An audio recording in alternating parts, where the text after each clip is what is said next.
You are watching the Grizzly Digital Network. It's time for GGC Softball. Now, let's go live to the voice of the Grizzlies, Matt Mahoney.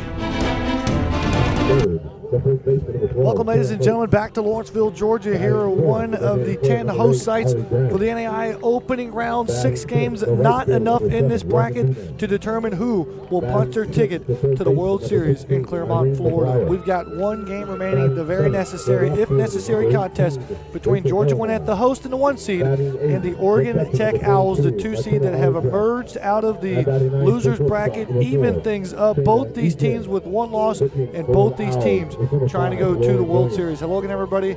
I'm Matt Mahoney. Welcome back. My broadcast partner, Daniel Gilman. Daniel, real quickly here, as we dissect some of the decisions the coaches had to make here in a quick turnaround time. First, we look at the starting lineup for Greg Stewart from earlier today against Georgia Gwinnett to this game for Georgia Gwinnett. Same 9 for Oregon Tech. As you see Kiana Brown at the top, she started off that first inning against Taylor Hanses with a home run. And Lauren Williams, the other big one that you look at, she just went 7 innings, complete games, shutout, 12 innings yesterday, over 220 pitches in about 24 hours. So it'll be interesting to see once again that 1-2 punch if you're just tuning in. Tara Motes and Allie Graham, the 2 All-Americans anchoring the 3-4 spots for Stewart's lineup, are the ones to watch out for Piper Wagner, who will be pitching and hitting for GGC. And on the other side, you alluded it there, that changes for Kat Eilenberg. Piper Wagner, rightfully so, gets the start here in this if necessary game. Really shut down this Oregon Tech lineup last night, giving up just 2 unearned runs in a complete game victory, punching GGC's ticket to today. Not only will she pitch, she'll hit for Kat Eilenberg here too as well. And I love it. Riding a 4-game hitting streak, Piper Wagner hitting .353 this season, only 34 at-bats. But why not give yourself a chance to help your own arm out with your bat? And among other changes, Tori Robinson, of course, backing up Rossetti and Cook, but she moves up a spot to the 3-hole. Instead, Alyssa Melton moves down to 7. She'll hit in front of Cox and Janko, with Wagner and Fickus middling up the lineup for Kat Eilenberg. And this is where by no means are either of us judging anything, because we have no accolades like Kat Eilenberg has or Coach Stewart does in his 14th season. But these are decisions that, you think about for the entire off season if it doesn't work, and these are decisions that you think about for only a couple days and you're happy about it if it works. Other changes here, Georgia Gwinnett, they shed the green tops. We're going with the black in this one, Daniel, trying to get rid of the bad mojo that was earlier today in the 4-0 loss as the Grizzlies were taken down by the Owls to force this if necessary game here in a 4:35 start time. Also worth noting too, we're going to change the scoreboard too as well. Oregon Tech will be the visitors on the scoreboard. GGC will be the home team on the scoreboard. We talked about it at the end of the last game, Daniel. Momentum is huge here for the Owls as the visitors. How important it is for them to maybe get the first run for the 3rd game in a row versus Georgia Gwinnett. And it seems like forever ago for them that they faced Piper Wagner. They've now played 2 games since last night. Wagner had their number, but once again, they were really good earlier today, getting to the starting pitcher for Northwestern Ohio early, and then 1 or 2 big hits against Taylor Hanses. But let's go. The best 2 words in sports, Matt, Game 7. So here we are. Piper Wagner, the freshman from Marietta, Georgia, inside the center circle, pounds the mitt against Sydney Wilhite, going against Kiana Brown. Led off game number 6 with a solo home run. Really set the tone for Oregon Tech for the entire contest. This one is for all the glory here. The winner of this contest, all things square, will head to Clermont, Florida for GGC, looking to go for the first time in program history for Oregon Tech. It would be their 3rd trip to the final destination. And I think we're going to have a little smaller of a strike zone with Chris Chubb behind home plate there right off the bat. No outside corner strike. Basically, the umpires will rotate clockwise. The home plate umpire moves to the third base side. First base umpire moves to third base umpire to first base. And our home plate umpire occupied the right side of this 3-man crew from Game 6. 1-1's your count here. Piper Wagner working on Kiana Brown.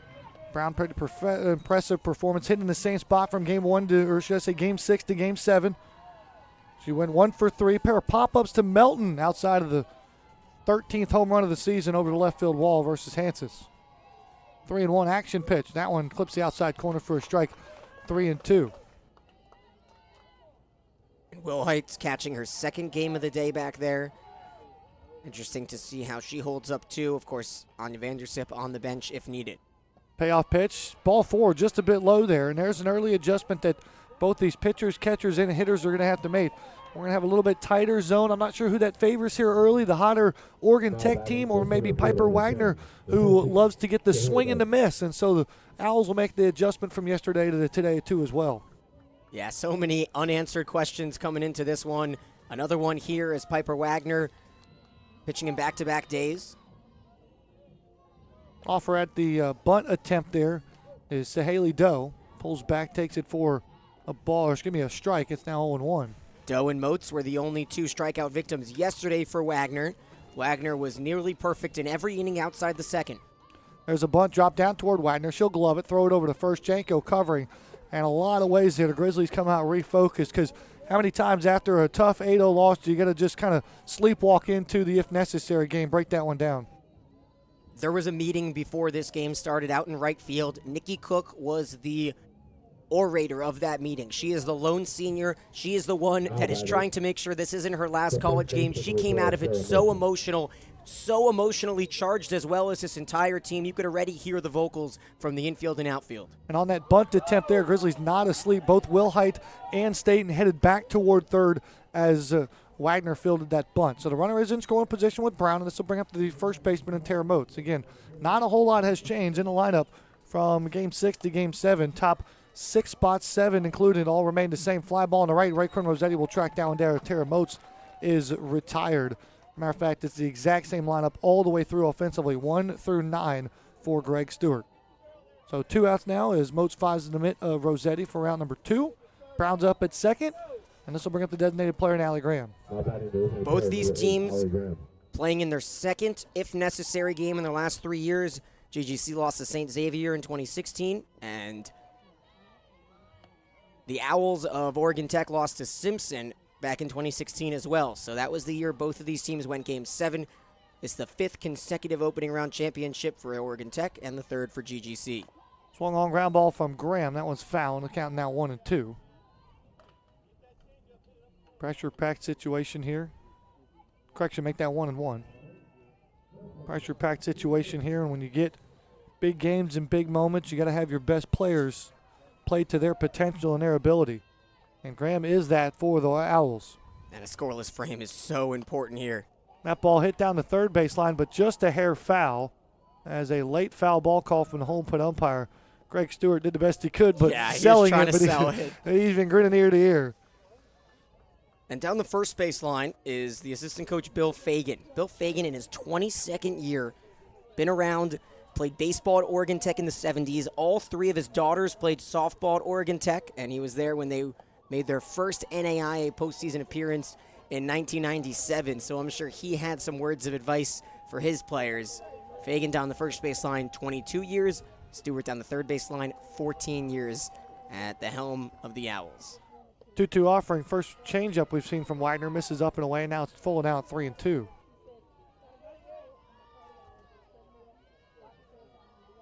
Allie Graham 0 for 2 versus Hansis earlier today with a strikeout and a sac bunt.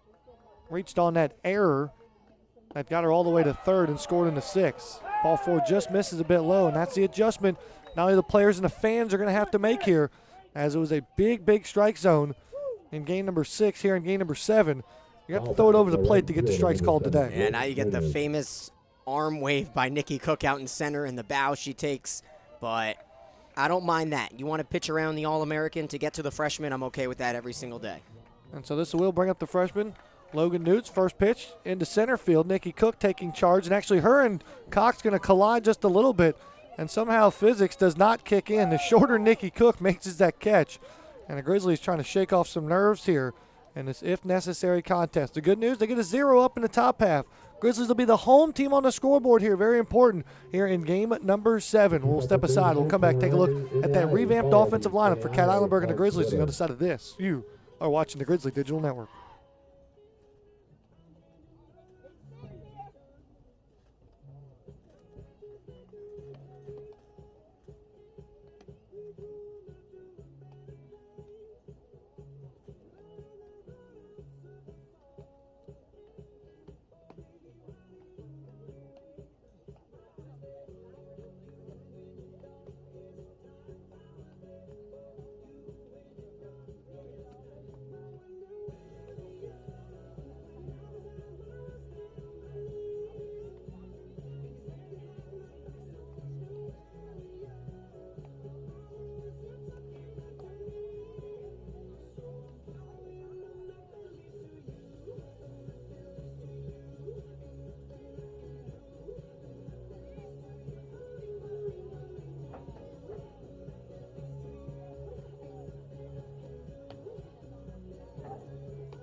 Leading out for the Grizzlies, the center fielder, number 1, Nikki Cook.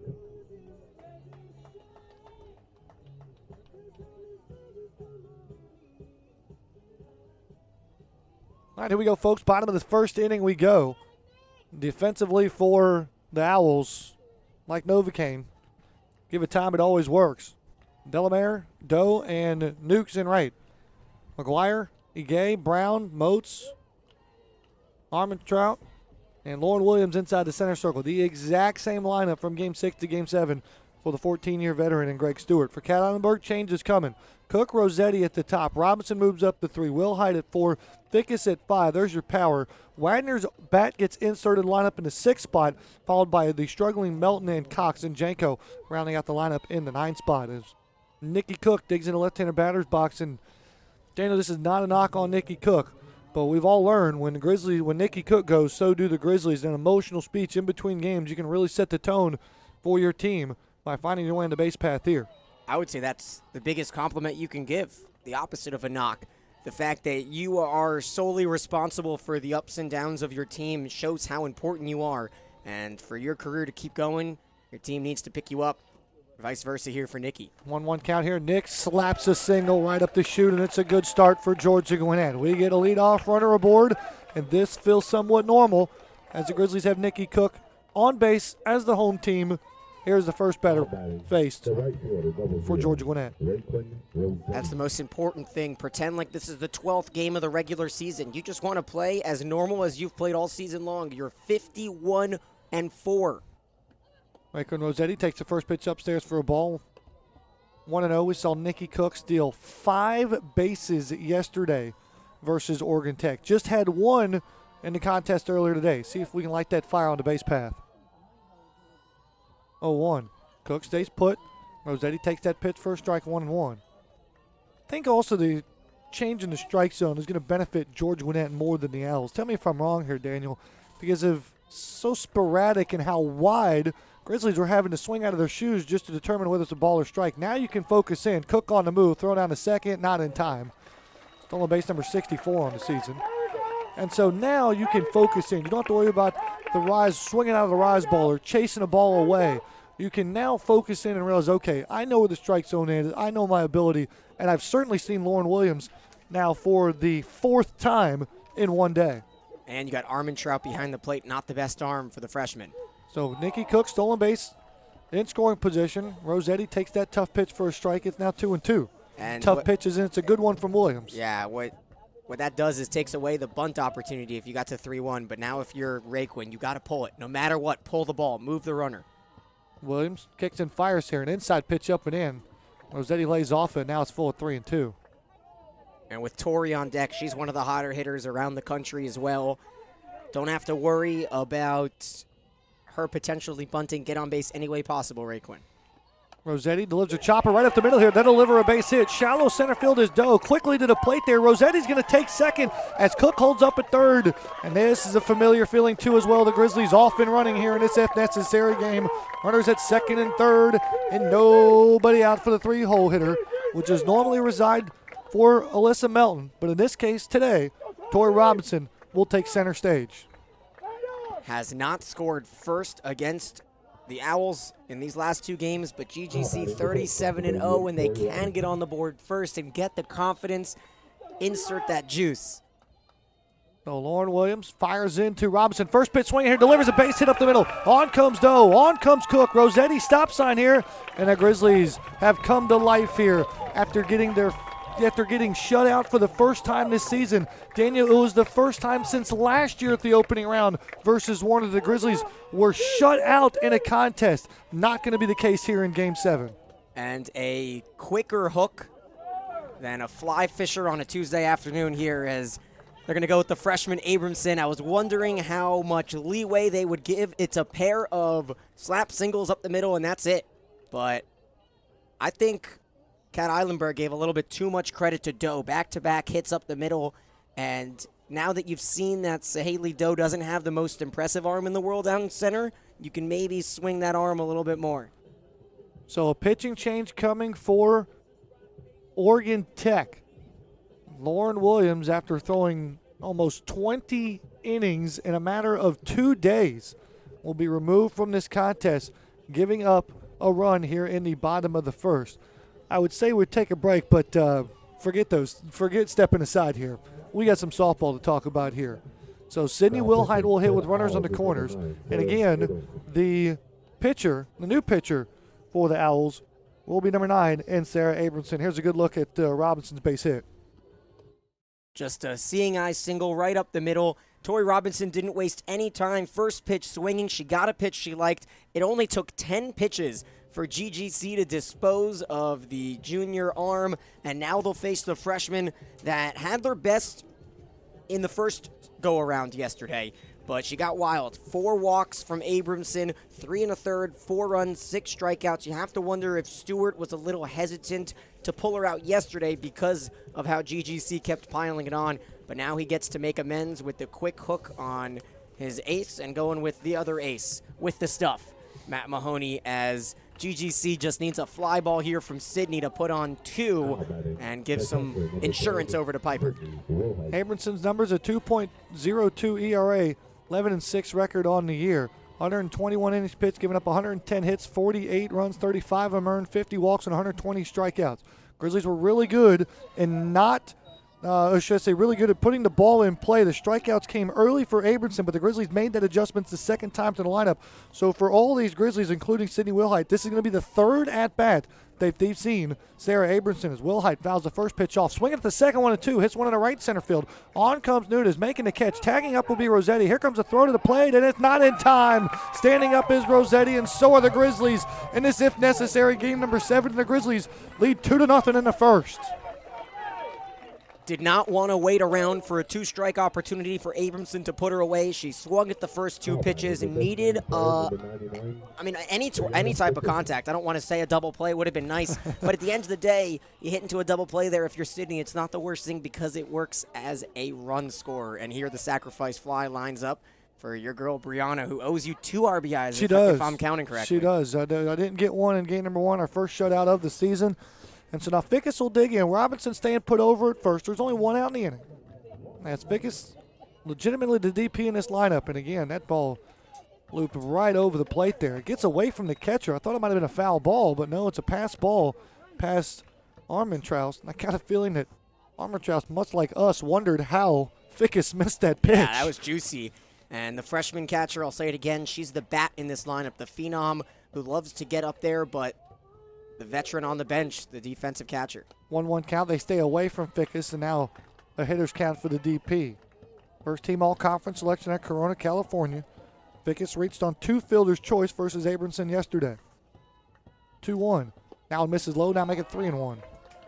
Fickus hit 20 home runs as a member of Georgia Highlands, was a 3rd-team All-American back in 2017.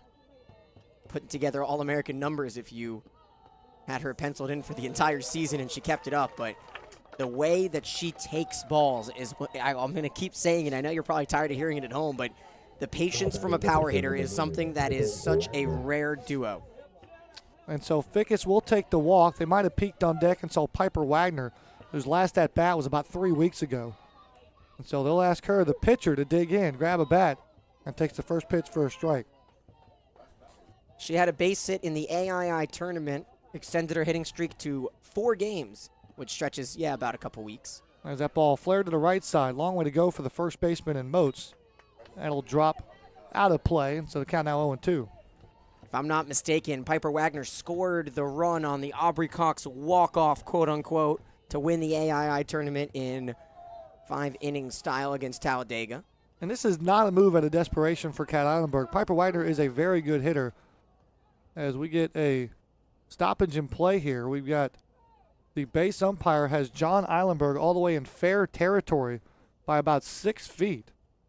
The only thing I could think of here is John Eilenberg's trying to tell the umpire to keep an eye on something the pitcher's doing. Maybe it's a crow hop.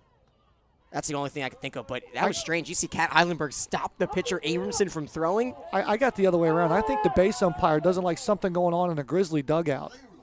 And now there's a baseball on the softball field. Chaos has ensued in Game 7. The circus is in town in Lawrenceville. I think it's the other way around. I think the Grizzlies might have been doing something in the dugout. The only reason the assistant coach should be in fair territory is if the base umpire kind of called him over there. And it is a raucous scene down the first base line, too, for the Grizzlies in the foreign area that is the first base dugout for them. 1 ball, 2 strikes.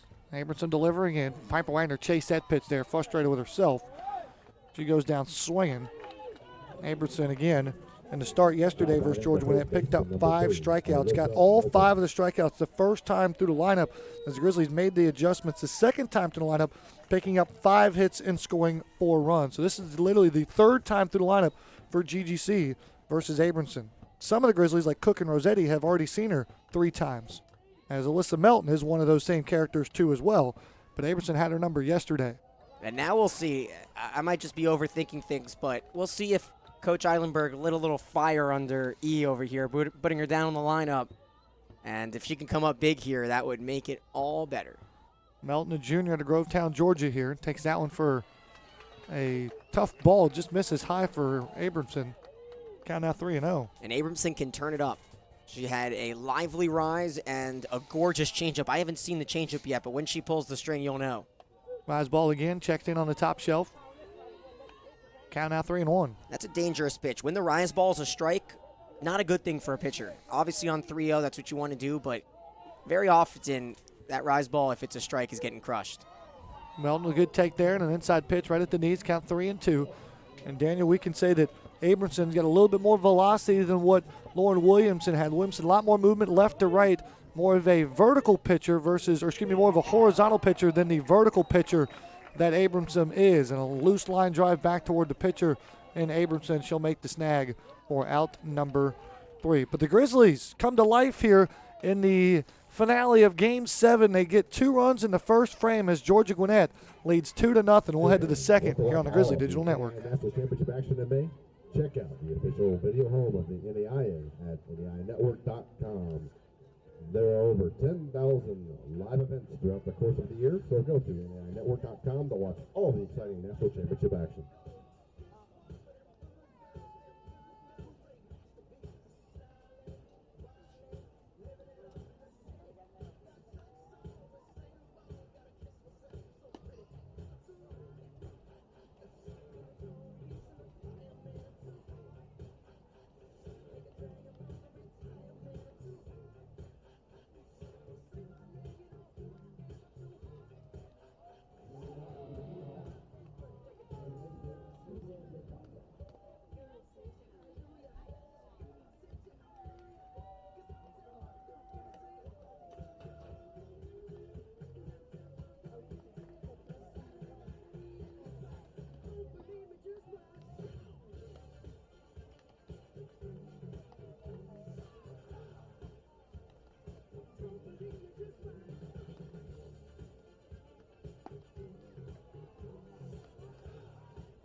The NAIA Championship Character Program helps students understand and embody what character truly means. It also provides student athletes, coaches, and parents the training to do, know, and value the right thing, both inside and outside of sports. Learn more at championofcharacter.org. Familiar feeling for Georgia Gwinnett. They're the home team on the scoreboard wearing a black uniform. We hit at the top of the second inning. The Grizzlies lead 2-0. GGC has outscored its opponents 67-28 in the first innings in this season.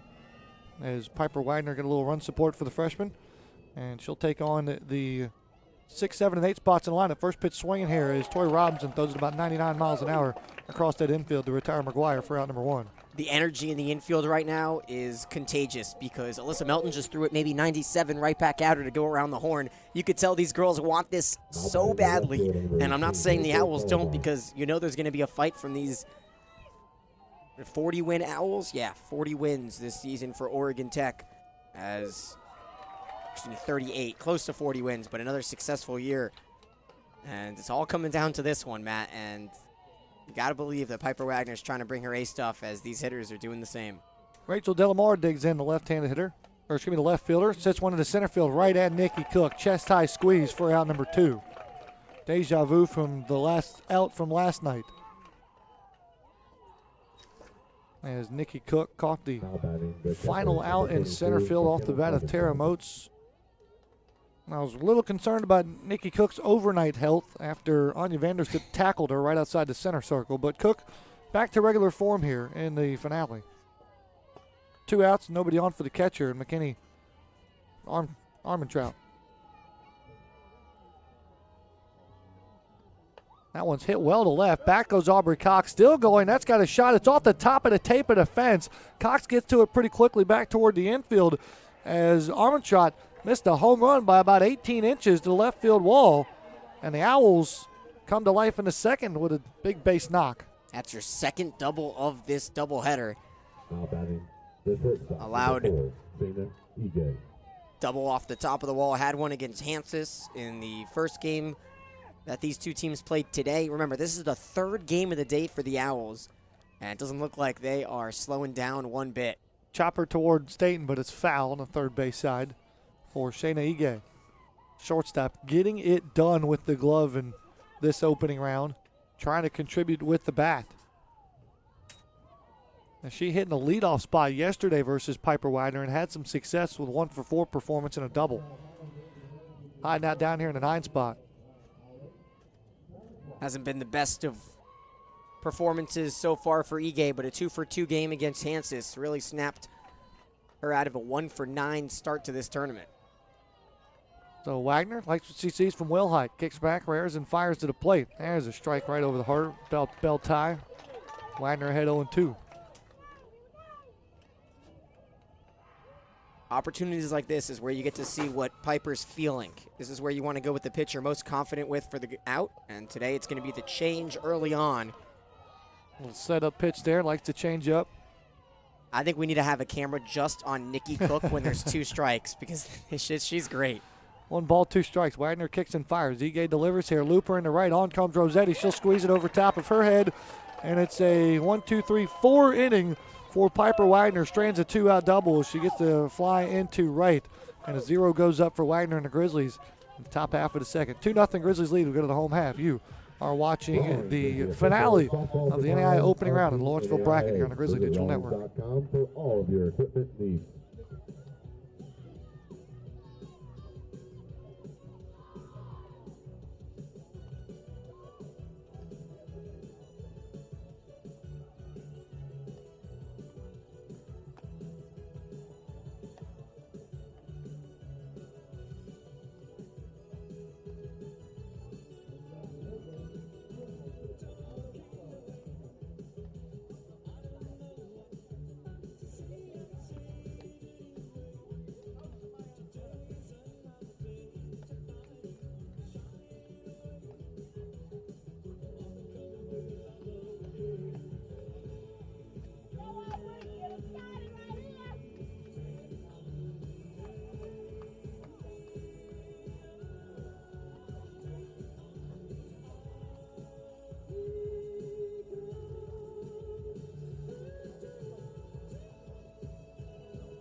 Fans, join the conversation on Twitter by using the hashtag NAI Softball. You can also get an inside look at the Grizzly Digital Network by following us on Twitter at GN_production. Keep up with news and notes from around the NAI and follow them at NAI. We'd love to hear from our fans from all over the world, so let's do it. Log on Twitter right now and use the hashtag NAI Softball. You get some news and notes from around the NAI there, Daniel. The first team has punched their ticket into the World Series, and that is Marion, the 1 seed out of Indiana, winning Bowling Green bracket number 1 over Corbin. Corbin out of Oregon in the same conference as Oregon Tech, and Marion defeated Oregon Tech last season in the opening round championship game to go to the World Series, so they'll be going for consecutive seasons. And GGC looking to be the second, Oregon Tech also looking to be the second spot. Looks like no other bracket will be decided today. Maybe the other Bowling Green one. Yep, excuse me. Campbellsville against Faulkner coming up in a couple hours. They are a championship game 1 without the if necessary game. That'll be at 5:30.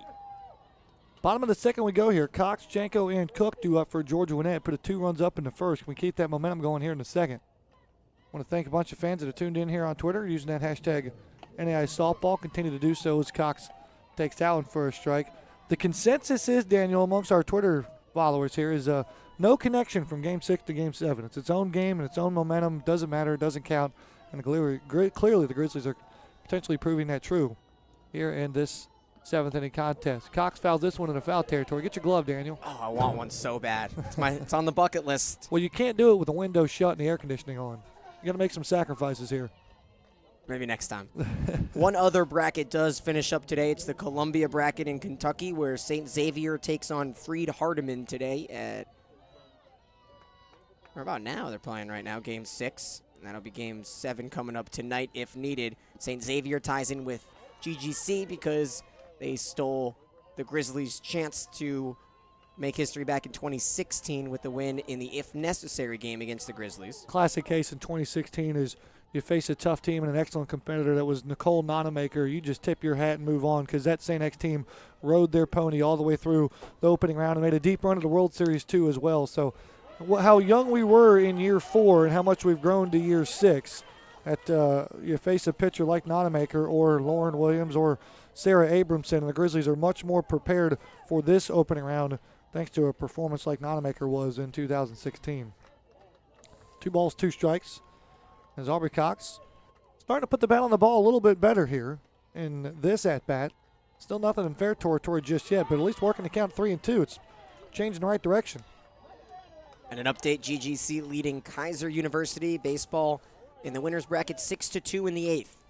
Alex Garland hit a big 2-run shot to give the Grizzlies a 6-2 advantage. 3-2. That one fouled off again, and Aubrey Cox looking to be returning to somewhat normal form. And you can almost see the confidence starting to grow like grass on the May month that gets sprinkled with a little water. As you can just see, the swing is better earlier today. Now she's making a little bit more contact, starting to see the ball a little bit better. You know, it also grows on grass in the morning. Dew. Cox. That would have been so perfect. Inside-out swing there. Lifts that one in foul territory as Moats will hold that one in. But still, got to be feeling better if you're Aubrey Cox about that plate appearance versus what we've seen already in this opening round. So with 1 out, this will bring up Polly Janko.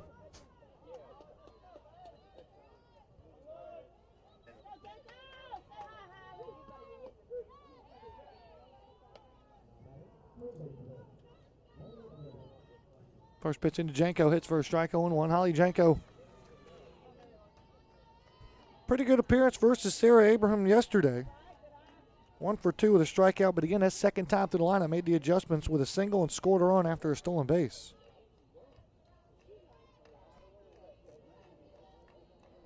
Abramson kicks and fires here. Janko inside-out swing, fouls that one off. GGC doing a good job not allowing Abramson to have a clean first look through the lineup like she did yesterday.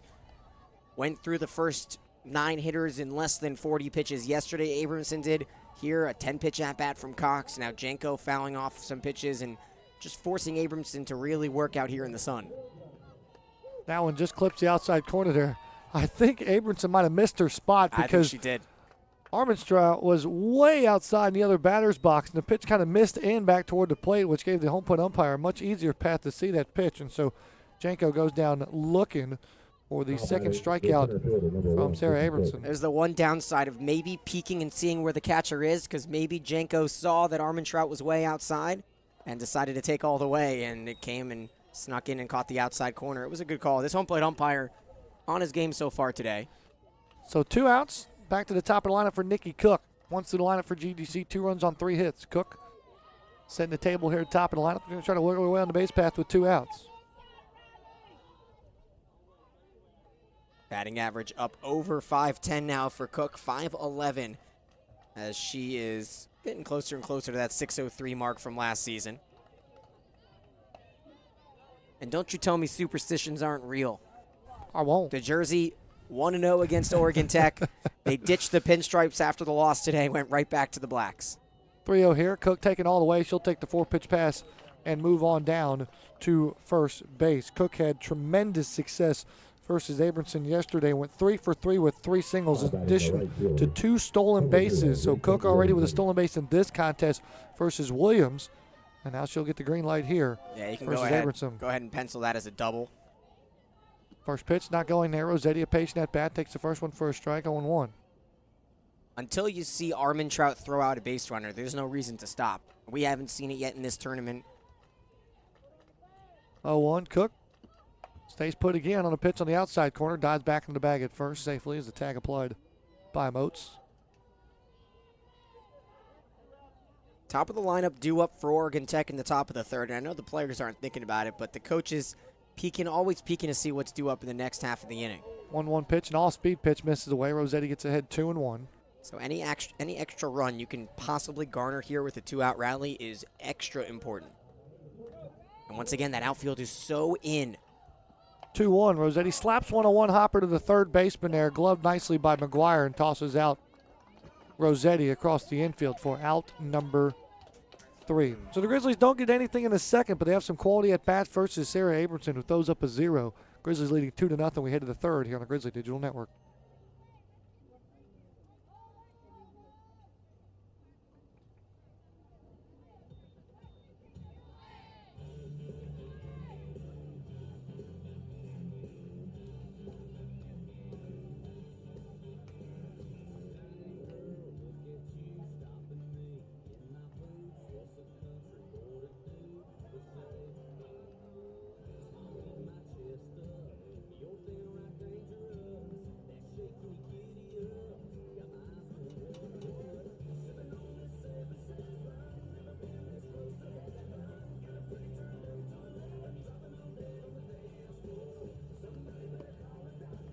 The NAIA Championship Character Program helps students understand and embody what character truly means. It also provides student athletes, coaches, and parents the training to do, know, and value the right thing, both inside and outside of sports. Learn more at championshipcharacter.org.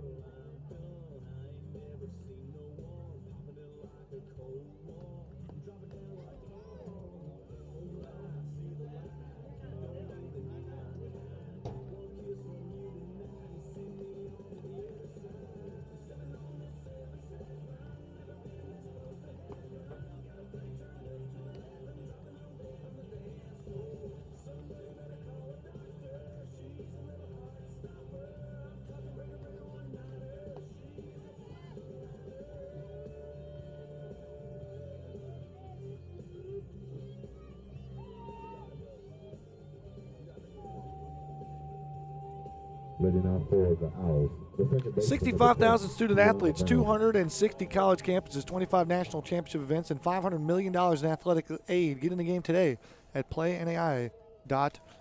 We go to the top of the third inning. Piper Wagner, the 2-0 lead, and she'll go through this lineup for the second time.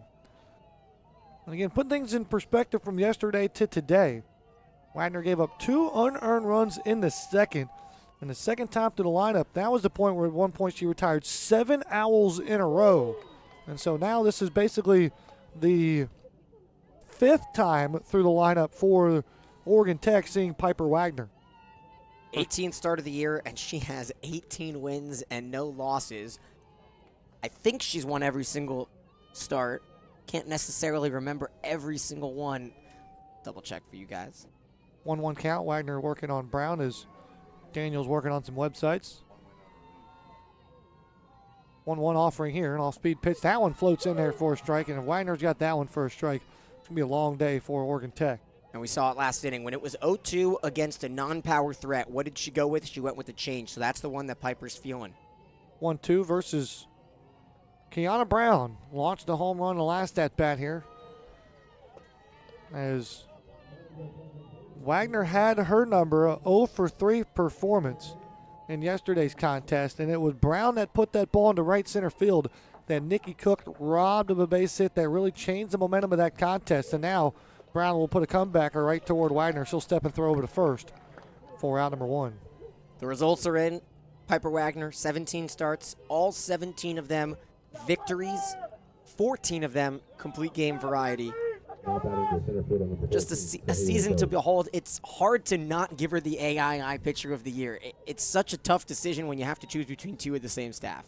All-speed pitch floats in there just a bit high there. Not a bad idea versus Sahaley Doe. I think I saw a smile from Wagner because she didn't get the call there. And that's not, we don't see that often. That means she's as loose as we've seen her so far in this postseason. We mentioned it yesterday. It almost looks like she's mad at times. A high chopper over to Robinson, who fields it off the shoe tops, and again throws a rocket over to Alyssa Melton for out number 2. And it's not that Wagner's mad, frustrated, or angry. It's just her focused face. I don't know what how you want to describe it, but it's got the visor real low in the cap, and so if you catch that smile, that's more of her personality versus what you see out there inside the center circle from number 9. The zone. Call it the zone. So 2 outs, nobody on. First pitch swinging here. A sky-high fly ball into center from Moats. Nikki Cook still going back, and that's a home run. A solo shot of the center field wall. Hit the roof of the camera well out there to the left of the batter's eye. And a big bat from Tara Moats. Touch them all. It's a solo shot for the Owls here in the top of the 3rd. And that wasn't just a home run. That was smashed. Easily 235, maybe 240. And if it wasn't for that well out there, it might have smashed a car as well. We've been hyping up Tara Moats this entire week. And aside from the triple in game 1, Moats had not had a single besides that, but hitting 353, she showed off the power for her 7th long ball of the season. So the Owls get on the board here with a solo shot in the top of the 3rd. And this will bring up the DP and Allie Graham. Only the 2nd home run allowed by Wagner this year. The other one was against Talladega about a month ago. First pitch misses up and away for a ball, 1-0 to Allie Graham. Graham had a couple of positive at-bats versus Wagner yesterday, a single and a walk. Wagner trying to get refocused in here. Finds his zone and a 1-1 count. And you have to believe when that GGC baseball game is over, you're going to double the amount of fans over here at softball, which will only double the home field advantage. Because as of now, I'll call the fans out a little bit. I'd like to hear them a little louder in this Game 7, last game in Lawrenceville here in 2018. Have an impact. Definitely a bunch of nervous anxiety sitting at the edge of their seat. GGC looking to punch their ticket to the World Series for the first time in program history. As Allie Graham takes a look at that curveball for a strike, it's now 2-2. Wagner trying to minimize the damage here in the 3rd. All-speed pitch, Tapper back toward Wagner. Wagner over to Robinson, who bare hands in a bang-bang play goes Graham's way. As Wagner again just barely getting her glove on it. Robinson making the most of the situation. And what would have been a spectacular play ends up as a 2-out infield single. And another situation where you wish that Piper didn't react as well as she did. It happened yesterday. She prevented a possible double play from happening, and it ended up just getting 1 out. Today it happens, and it leads to a single with 2 outs and a mini 2-out rally brewing, the home run. Now you have a speedster on the base paths in left lane at first. Just got to get the hitter here. The freshman popped out last time up, but she's having one whale of a week. If there was any of the Owls that had the most success versus Piper Wagner, it's Logan Nunes. 1 for 2 yesterday, had an RBI single as well as a walk. Big important walk in the 7th as she represented the, she was on the base path, basically with the bases loaded there on that ball that got hit into the center field, so she kind of started that rally with the walk in the 7th. First pitch misses for a ball. Second one pounds the mid of Sydney Wilhite for a strike. It's even at 1-1.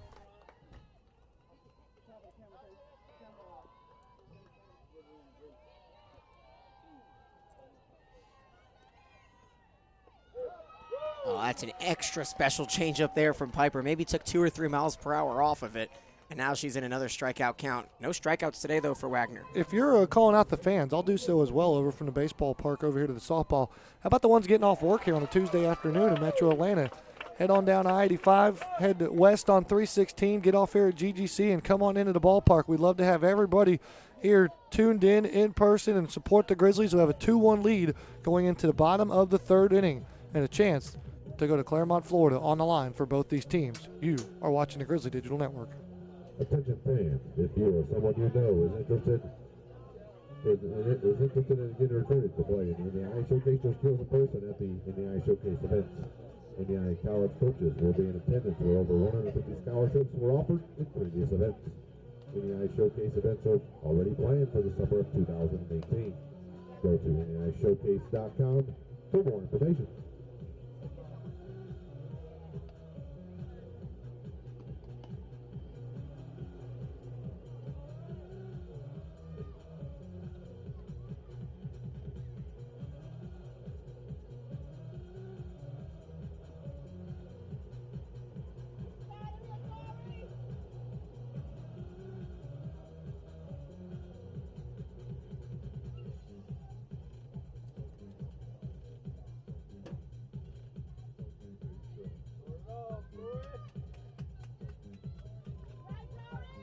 Leading off for the Grizzlies, the shortstop, number 88, Tori Robinson.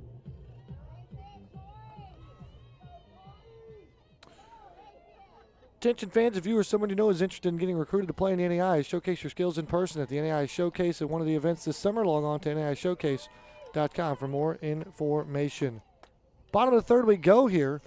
Due up 4, Georgia Gwinnett, 3, 4, and 5. Robinson, Wilhite, and Fickus. Grizzlies leading 2-1 here as we go to the home half. Robinson, big RBI single on her first at-bat versus Abramson. Again, Lauren Williams got this start for the Owls. She threw only 10 pitches, gave up 2 base runners, and then they turned to Sarah Abramson. 3 batters face, and then they turned to Sarah Abramson in a relief appearance. And yeah, 3 base knocks right up the middle, almost identical hits. Smack Cook, smack Rossetti, RBI hit up the middle for Robinson, and then the hook was out. And since then, it's worked out for Coach Stewart out there in the third base dugout because Abramson ended up getting through that frame untouched. And again, this will bring up Sydney Wilhite with 1 out, nobody on here as Robinson flies out 2 right. And again, the Grizzlies saw Abramson in the 5-2 win last night at the Grizzly Softball Complex. Grizzlies won and punched their ticket in the winner's bracket to the driver's seat. But here come the Owls out of that elimination contest. They forced the if necessary game with a 4-0 win earlier today versus Georgia Gwinnett. This is the 3rd game in a row today, 4th game in a row going back to yesterday for this Oregon Tech team as Wilhite grounds out to the shortstop for out number 2. And so all things square between these two teams record-wise. The winner of this one will go to the World Series in Claremont, Florida. And this defense for the Owls doing everything correct. Not necessarily going above and beyond. Third baseman McGuire makes every play. Ige gets short, makes every play. Brown is the one that does go above and beyond, sprawling out, nearly making fantastic catches. But in the outfield, Doe in center has covered her ground. Delamar back to the track a couple times. And Nunez, can't say enough good things about her. Fickus yesterday reached on 2 fielder's choice from Sarah Abramson. She digs in here with 2 outs and nobody on a 2-1 count. Fickus in from the right. Abramson in from the right as well. This one delivering. Fickus might have chased the pitch out of the zone, but Fickus has an aggressive swing in that right-handed batter's box. You don't see that often, but every once in a while you can give her the swing at anything you think you can clobber call from Cat. I wonder if it's one of those, like, every count is a hitter's count for Brianna Fickus. As we talk about it, if it's a strike in any count, first pitch, second pitch, 2-2, 3-1, 0-2, if it's a strike, it's a hitter's pitch for Brianna Fickus. To me, there's a runner in scoring position right now. 2 balls, 2 strikes, 2 outs. Abramson delivered. Fickus sharply hit toward the shortstop as Ige kind of fumbles this one, then an underhand flip over to first. And Brianna Fickus not only beats out that ground ball, but a little emotional kind of hand clap there for Fickus. First time we've seen that sort of positivity out of her and keeping the ball in the ballpark. We see that normally when she hits it over the fence, but when she keeps it in the park, with a nice hustle play, she'll get down to the bag at first. And just as I say that, an error committed by Ige out there, only her 7th of the season, number 51 for this defense of the Owls. But that's a tough play, a short hop made. She might have taken a little bit more time had she realized who was in the batter's box, but Ige rushed it. Benefits GGC, and now they put pinch runner over at first, and Piper Wagner comes to the plate. I'll apologize on behalf of all of us here in the Grizzly Digital Network for Daniel's error on Ige there on that play, jinxing her. Yeah. Makes all the play, like literally 30 seconds ago. I'm so sorry, fans. So do you, honest question, this is a topic in our world. Do you believe in a broadcaster jinx with no hitters and perfect games? Can't do it. I don't Can't do it. Now, so you stay away from it. I don't say that, but you can't believe in jinxing if you're broadcasters. You have to say the free throw percentage. You have to say that. But those words I don't use unless it's a national type of broadcast and you want the fans to know that are unbiased. That's just my opinion in the matter. I don't say those words if I'm doing a GDN broadcast for a Grizzly game or a blank broadcast for a blank game. But if it's an ESPN3 production or something like that, you'd let the fans know because you're unbiased. Sure. I think it's important that, like, you keep the knowledge where it belongs. So in the dugout, nobody's going to say perfect game or no hitter. They're going to stay away from that pitcher literature routine, but not like they got the broadcast bugged in the dugout and they can hear what we say. Of course. I mean, not like Ige heard you say. You could say 21 up, 21 down. Yeah, absolutely. Just those perfect words are just, I was taught as a child. Sure, I understand. They're sacramental. All right, fair enough. Wagner over at first. Busby up at second. This brings up Alyssa Melton versus Sarah Abramson. 0-1 count. That one just a bit high there. Abramson kind of slouches her shoulders. They're wondering when that pitch is at. And again, a tighter zone here from Game 6 to Game 7. For the first time today, and hopefully not the last time, Daniel, the glory goes to the Grizzlies. GGC baseball will advance in the winner's bracket, much like softball did last night.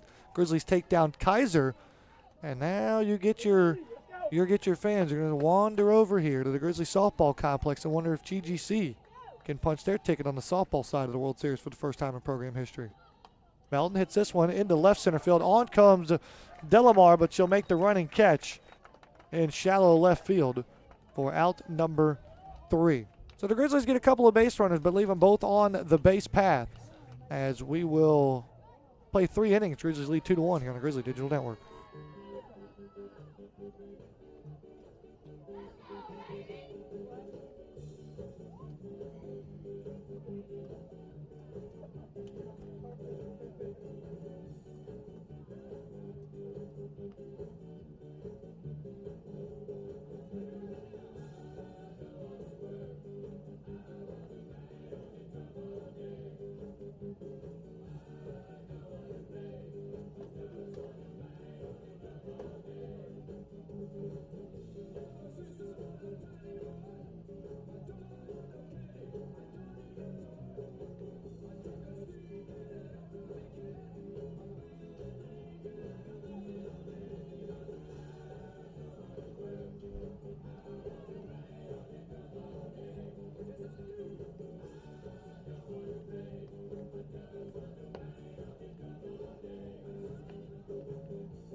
Fifth Jones is the official ring manufacturer of the NAIA, providing rings for an exclusive Circle of Champions. Collegiate Awards is the official trophy and award provider of the NAIA.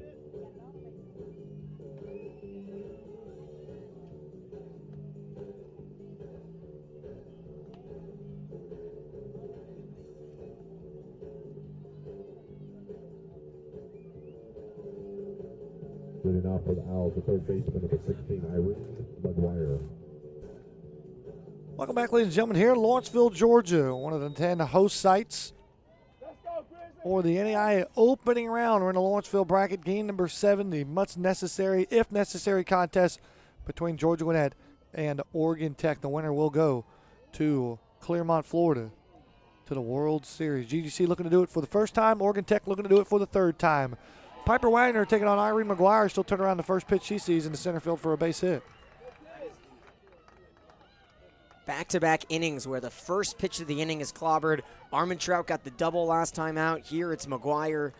And I think Piper Wagner might need to start throwing a couple balls to start off each inning just to see if Oregon Tech is too swing happy, because we've seen early on they've been crushing that first pitch.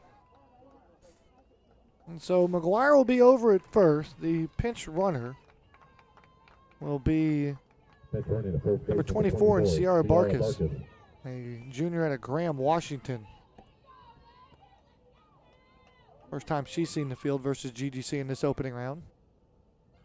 As Barkas is over at first, represents the tying run in the top of the 4th inning. GGC leading 2-1 as Rachel Delamere will dig in. See if the bunt sign is on early for Greg Stewart. No, swinging a high fly ball into center field. No bunting here as Cook will camp out underneath that one and make the catch for out number 2. First pitch Excuse me, out number again. 1. First pitch swinging again. And so for those of you keeping track at home or not keeping track at home, both GGC baseball and GGC softball 1 win away from punching that ticket to the World Series. Baseball trying to make the long trek up to Idaho. Softball trying to make the short trip down to Florida. As Armentrout digs in, takes the first pitch for a strike 0-1. 1 out in the inning here. Armin Trout, 275 hitter on the season, 5 doubles, 8 RBIs, and 11 runs scored. Takes that one for another strike as Wagner gets a hit 0-2.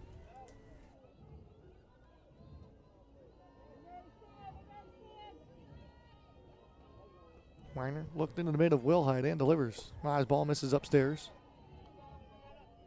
Set up pitch for Armin Trout. 1-2. Armin Trout's liked that inside corner so far. Both of her hits today have been doubles to left on inside pitches. 1-2. They stay away. Pokes one over top of Janko's head, and then drops in for a base hit. Cook looking like a shortstop there. Comes up firing into second base. But beating it out will be Barkis. And 2 runners aboard via 2 singles for the Owls. Now, I know we never say any good things about Nikki Cook, but her softball IQ is so high, it's overlooked the fact that she could have easily laid out and tried to make a miraculous catch. But if she misses it, we have a tie game. And now she keeps it in front of her. Bottom of the lineup's up. Piper Wagner just has to do her thing. So Oregon Tech rallying here in the top of the 4th inning. GGC scored 2 runs in the first. Tech gets a run in the 3rd. Now here we are in the 4th. Runners at 1st and 2nd and 1 out for the 9-hole hitter in Shayna Ige. She hit in the leadoff spot earlier in this tournament. Now bumped down to the 9-hole. Turns this around off the foot of Wagner. It ricochets over to Robinson. And speaking of IQ, Robinson gets the lead runner at 3rd for out number 2. And the Grizzlies are going to regroup, including Wagner inside the center circle. Took a line drive off the top of the foot. Fortunate things happen. Unfortunate things happen. Earlier in the game, we saw Piper get a piece of one that led to an infield single. Here she kicks it. She did move her foot. I don't know if it was intentional or just a reaction to a ball coming right at you, but her foot definitely moved just a little bit, just enough to deflect the ball. Tori Robinson, if there was a slower runner, probably would have tried to go with the 6-4 or the 1-6-4-3 double play. Instead, she goes with the 1-6-5 fielder's choice and keeps that tying run at second base here with, I believe, a pair of outs. Yeah, pair of outs here in the 4th. So 2 outs, 2 runners still aboard. We roll things back to the top of the lineup for Kiana Brown. Brown 0 for 1 in this contest with a walk and a comebacker to the pitcher and Piper Wagner. Dangerous hitter. 0-1. This one's off the end of the bat and down the right field side above top of the Grizzly dugout. And Daniel asking, you shall receive. The Grizzly fans have made their way over here to the Grizzly softball complex as players are just now exiting the field, heading into the showers. And I'm sure this place will be packed here momentarily. Wandering like the Egyptians through the desert, Matt, trying to find Messiah over here as the Grizzlies do the same. 0-2 count here. This one gets away from Wilhite. Wilhite had to rattle it in and out of the glove, and now 2 runners move into scoring position on the wild one as Armin trot over to 3rd. Ige up into 2nd. Now the tying run is 60 feet away, and the go-ahead run is in scoring position with 2 outs in a 1-2 count. I'm throwing 3 pitches out of the strike zone here, pitching around the power hitter. That one's off the end of the bat toward Janko. Snakes toward her. Quickly comes over to first. Bang, bang goes the Grizzlies' way. Nice job by Janko. Just enough wherewithal to get the out over at first as Piper Wagner and the Grizzlies leave 2 runners on the base path with the go-ahead run in scoring position. The Grizzlies toss up a 0 in the top of the 4th, coming to the plate here in the bottom half. 2-1, Georgia Gwinnett leads here on the Grizzly Digital Network. On all of the NAIA National Championship Sports by downloading the NAIA Sports mobile app. The app allows you to enjoy the latest headlines from NAIA.org, while the scoreboard feature puts the latest results at your fingertips. Additionally, there are hours of live and on-demand video content via the NAIA Network. Download today for free via the Apple or Google Play Store.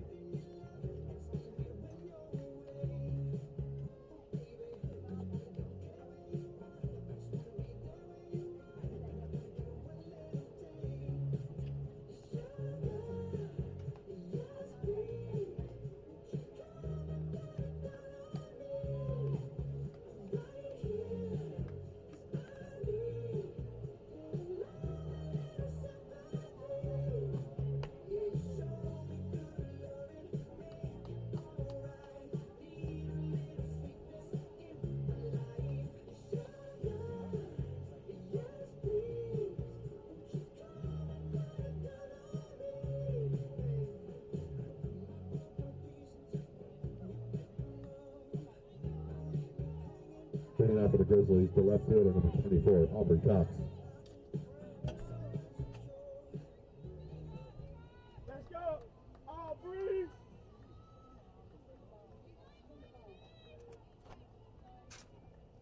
Welcome back, ladies and gentlemen. Bottom of the fourth inning we go. Aubrey Cox, first pitch swing, and delivers a base hit in the right field. Aubrey Cox, we talked about improving that swing, getting better and better, seeing the softball with each and every at-bat. And as Daniel mentioned, she'll turn around her first postseason NAIA National Tournament base hit here and start things off for Georgia Gwinnett in the bottom of the fourth. Grizzlies last time they got a leadoff runner aboard was Nikki Cook in the first with a single. She later came in to score on a Tori Robinson RBI. Holly Janko digs in versus Sarah Abramson. Janko first pitch swing and hit sky-high fly ball to the left side.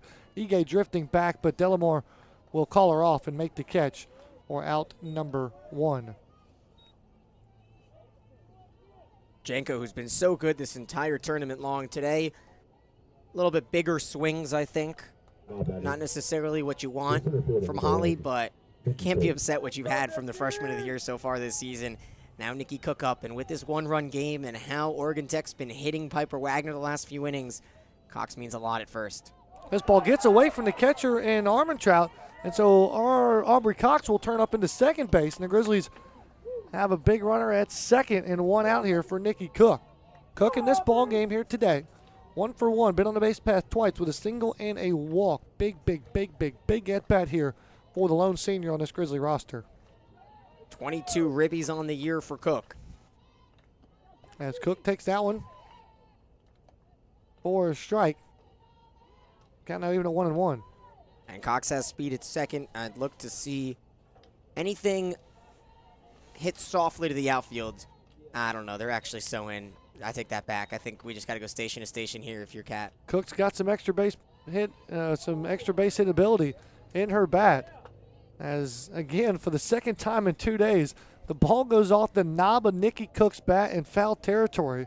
This time, at least, she had dropped the bat and attempted to go to first, but how unfortunate is the up and in pitch on a foul ball. It's now 1-2. Yeah, I'm sorry, Nikki. You're just not getting invited to the Oscars. It's just not happening. At least shake your hands or something, but nonetheless, you get the All-American for another at-bat. 1-2, up and away for a ball. Now it's 2-2. Abramson, about the first time she's come in against the Slappers, was on that foul ball at the knob of the bat. She stayed away for the most part. 32 strikes, 25 balls for the freshman, struggling to find the zone again, back-to-back days. 2-2. Cook turns on this one, loops it in foul territory, trying to make the basket catches the third baseman McGuire, but just beyond her range and her reach. She kind of got turned around on that ball in foul territory. That's Cook. Gets a third life in this at-bat in a 2-2 count. Gotta love how every single player in all of these teams have been just laying out every chance they can. McGuire, no worries about her legs, just goes as fast as she can. Cook, a hard chopper over to third. Nice job there by eBay to get to the batted ball. Knew she couldn't throw out Cook, but Cox got on her horse and dangerously gets around the ground ball, and she's safe at third as well, and the Grizzlies putting together a rally here in the fourth. Second single today for Cook. She's been on the base path 3 times. Greg Stewart up out of the dugout to talk things over and check the pulse of his freshman and Sarah Abramson.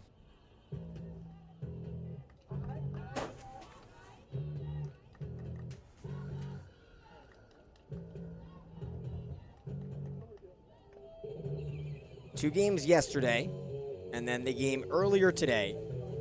Yesterday, Nikki Cook 4 for 4 in the win. Today, Nikki Cook earlier today 1 for 3. That's 5 of 7. Yesterday, Nikki Cook 3 for 3. That's 8 of 11. And today, Nikki Cook 2 of 2. 10 of 13 at the plate for Nikki Cook. All you math majors back home, you guys know what 10 of 13 is, but us in the booth, get out our handy calculator. I knew you were going with this. That's why I stayed quiet. 769 batting average. I stayed quiet because 769 at the plate in this tournament for Nikki Cook. And now the baseball team has come to show their support in the stands. Again, the GGC baseball program picked up a big win over Kaiser. The Grizzlies on the men's side, on the baseball side, in the driver's seat, 2-0 in the opening round. That's where the Grizzlies were on the softball side too as well, but now we're in the if necessary game. GGC leading 2-1 here in the bottom of the fourth inning. They're the home team with 2 runners on the base path and Ray Crone Rossetti at the plate. She's 1 for 2 today versus Abramson with a single and a run scored back in the first. Cook's on the move, and you might as well just put the yield sign up there for the defense because Cook has the right of way from first to second. Getting closer and closer to that 71 steal total of last season that coming into this tournament you thought was nearly insurmountable, but I think that's 12 steals just in 2 days for Nikki. Going to be her 65th stolen base of the season. 3-1 count to Rossetti. Hitters count. Slaps this one just foul past the glove of McGuire as it twists toward Eilenberg. As Eilenberg feels like she's wearing a bullseye and a target on her back in this game. As many foul balls as she's seen. And with the infield in and a slapper at the plate. Rossetti puts this ball towards short. Quick throw over to first. Cox was on the move the whole way. Ige never looked toward the dish. And the Grizzlies get a big execution at bat as Rossetti knocks in Aubrey Cox, and the Grizzlies take a 3-1 lead here in the bottom of the fourth. I'm stunned. I paused that because I was about to be in the middle of saying hard to send her on contact. But Ige, I don't think she even expected Cox to go. She just was in and assumed Cox would be holding, get the easy out at first with the speedster.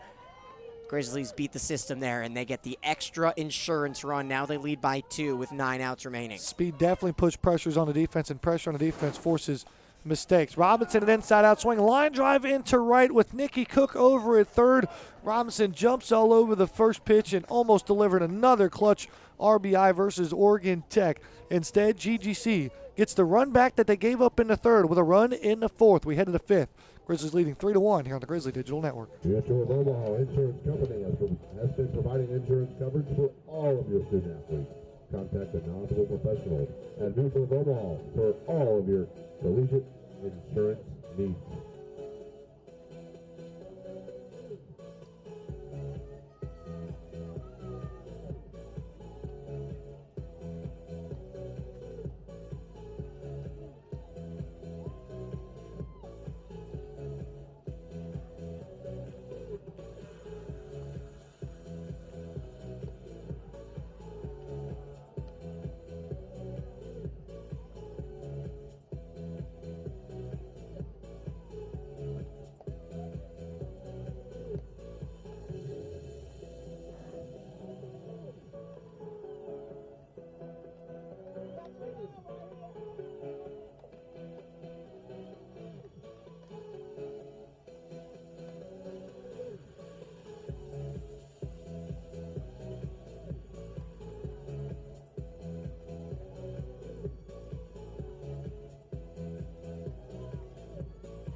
Getting out for the Owls, the center fielder, number 14, to Haley Doe.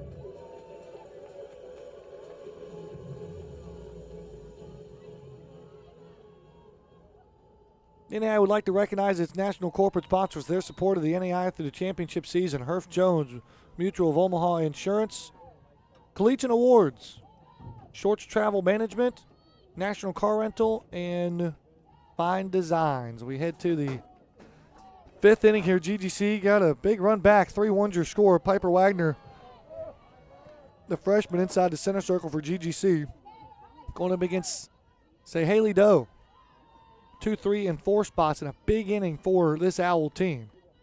We've talked about it before, Daniel. One mistake puts the tying run at the plate, but if you do the math, with 3 innings remaining, you really don't want to see Moats, Graham, and Nunez coming back up to the plate in potentially the 7th frame. As ground ball issued to Janko. Backhanded play at short. Stretch by Melton to get the play. Big timeout, and you just mentioned it as well. You don't want Moats at the plate representing the tying run. You get that first out to Doe. Now, yes, worst case scenario, she hits another home run. You still have the lead. So Moats digs in, popped one out of the ballpark on a sky-high fly ball over the center field wall. Got a lot of that ball and elevated it into center field. And it was the first pitch. Has an off-speed pitch from Wagner, misses away. So I love the call by Metters in the dugout. Make sure that that first pitch is out of the zone to a lot of these power-hitting, trigger-happy hitters and see if they go after it. So second pitch swung on, soft dribble over to Janko. She'll field it, flip it over to Melton. No hand needed and nothing but glove for Holly Janko. She's feeling herself now and a little celebration after, too. These girls are finally loose for the first time, it seems like, since that first game against Northwestern Ohio, completely loose here on the field. So back-to-back putouts for Janko over at second, has 2 quick outs now for Allie Graham. So what would a 1-2-3 inning mean for Piper Wagner and this team going into the home half of the 5th? We'll find out here in this at-bat as Holly Graham digs in. Big bats coming up in the bottom half as well. Yet to be retired with a walk and a single. Wagner nibbles on the corner and gets a strike 1-1. Sun starting to set here beyond the third base dugout. Temperatures starting to warm up too. The hottest part of this bin of the day is right now. Not a whole lot of cloud cover. We expected rain all day long as Graham strokes this one in the left as Aubrey Cox's diving effort can't quite get to it, but Robinson in deep left field is there to help out and keeps Graham to just a 2-out single. Great call there, Matt. Tori Robinson's hustle from deep infield to all the way in left field, because the majority of people here thought that ball was caught, including myself. The way Cox tried to trap it and nearly did catch it, Tori Robinson was not fooled. She got out there in a hurry, and Allie Graham, who was not hustling to first, held to just a single, which would mean a base hit would not pull them within 1 here. So the tying run now comes to the plate in the big bat of Logan Nunes. She's 0 for 2 versus Wagner today. Fly ball into center, and the lone strikeout victim from the freshman. First pitch hits for a strike, second one on the way. Misses away. I start this story at a dangerous 2-out moment here, Daniel. Who thought for either one of these teams at any point in the season your bid to go to the World Series would rely on a freshman inside the center circle? And so many freshmen at the plate, too, for Oregon Tech. That's what's so promising for their future. Yes, they lose the big bat of Tara Moats, but after that, they've got so many youth around Nunes and Armin Trout behind the plates, the phenom, and McGuire at third, all the freshmen lining up for this Oregon Tech team. Then on the flip side for GGC, Piper Wagner looks like a pretty solid bet for a future ace. Tapper to the left side, long way to go for Staten. She'll glove it, throw it, and make the nice play at the hot corner for GGC. It extinguishes the threat for OIT. Bottom of the 5th we go. Grizzlies holding on 3-1 here on the Grizzly Digital Network.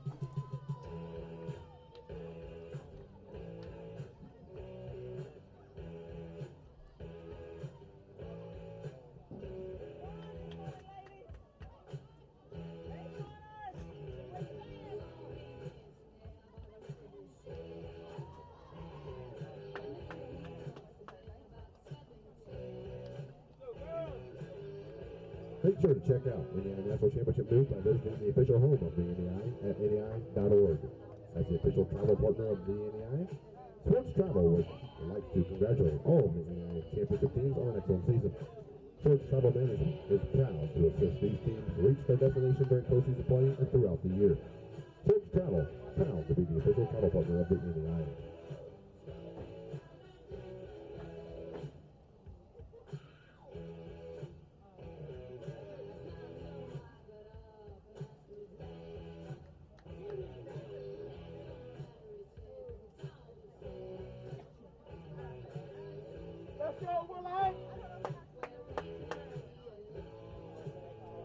Welcome back, ladies and gentlemen, here to the NAIA opening round in Lawrenceville, Georgia. One team has already punched their ticket to Claremont, Florida. We are looking for team number 2, and it will come from the winner of this contest. GGC has never been to the NAIA Softball World Series. Meanwhile, Oregon Tech has made 2 previous appearances in winning the national championship back in 2011. Here we are in the 5th. As Sarah Abramson, the freshman phenom, inside the center circle, has the Owls down by 2, trying to keep the deficit close. And it'll be the middle of the lineup due up for Kat Eilenberg, Wilhite, Fickus, and Wagner. With 6 hits apiece, you can tell which team came through with the big hits and the big opportunities. Another situation there for the Owls with runners on base, and they couldn't take advantage. Wilhite, sharp ground ball over to Brown, and she has covered some serious real estate today and retires the Grizzly catcher for out number 1. Coming 2,500 miles, nearly a day-and-a-half drive for Oregon Tech out here in the championship of this Lawrenceville bracket.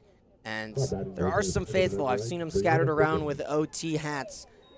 Tip of the cap to you guys listening at home over there in Oregon, as they've got a very, very bright future and a bright present as well. But when two Goliaths meet, one of them has to go home, and right now GGC just 6 outs away.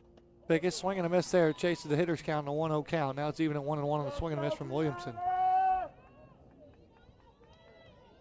Biggest 0 for 1 in this contest with a walk and reaching on an error. Now misses up and in for a ball. Count now 2-1.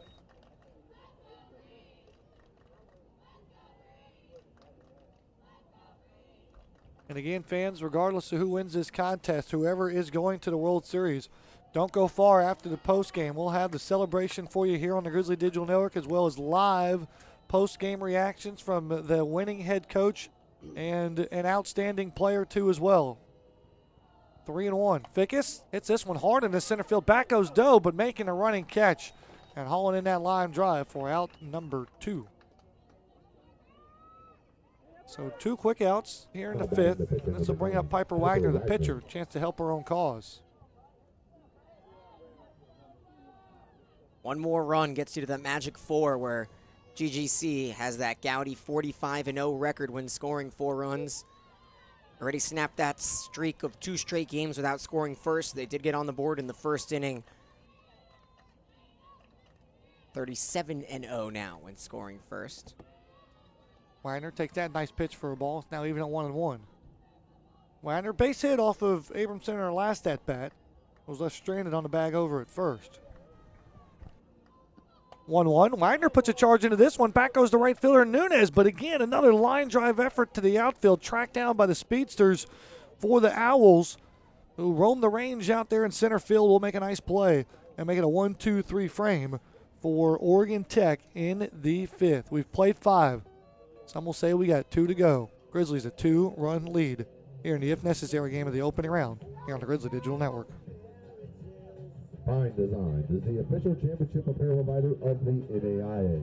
Design your own NAIA souvenir. Merchandise by choosing from a large selection of styles, colors, and sizes, along with plenty of unique design options.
For the Owls, the third baseman. 5 innings are in the books here. Oregon Tech, 1 run in the 3rd.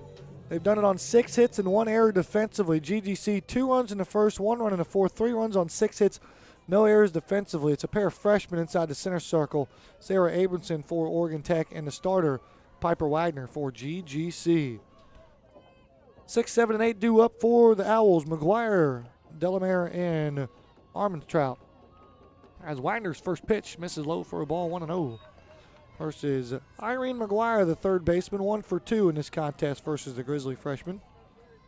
Single back in the 4th to lead things off, and was thrown out, or pinch runner, I should say, was thrown out at third on that ricochet play off of Wagner's foot. Misses away now 2-0. Oregon could probably use a run here in the 6th to put some pressure on the Grizzlies in the 7th. If you're Wagner, you want no part of any more runs in the last 2 frames. You want to keep that tying run in the on-deck circle. But, Daniel, you know as well as I do that pressure is going to mount here with each and every pitch, and it's not going to be that easy. Those last 6 outs separates the good from the great. And I mentioned it last night. I think we saw Piper grow a lot last night in that game, especially with the bases loaded in the All-American at the plate. We're looking at the sophomore Piper Wagner essentially here. So much more mature in this game. She's right down to business, not wasting any time, not taking any laps around the circle. She gets the ball right back on the rubber. Foul ball there issued by McGuire. Count now even at 2-2. This is the third game of the day for Oregon Tech. Haven't had to deal with the humidity too much today, but still, tired is tired, but they're digging deep here in a 2-2 count. Wagner, beautiful drop ball there. And a swing and a miss from McGuire will pick up the second strikeout of the day for Piper Wagner. It's out number 1 here in the 6th. And this will bring up the left fielder and Rachel Delamere.